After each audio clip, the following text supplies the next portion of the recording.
Basic functions in Microsoft Excel: sum, average, count. If 1. Sum adds numbers together.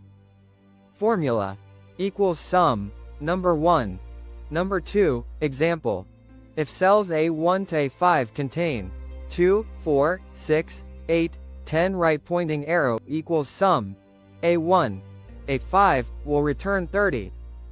2. Average calculates the average, mean, of a group of numbers. Formula equals average, A1, A5. Example: for values 2, 4, 6, 8, 10, right pointing arrow equals average, A1, A5 returns 6. 3. Count counts the number of numeric values in a range. Formula equals count, A1, A5. Example: if A1 to A5 have 2, 4, apple, 8, right pointing arrow equals count, A1, A5 returns 3, only numbers are counted. 4. If checks a condition and returns a value based on true or false.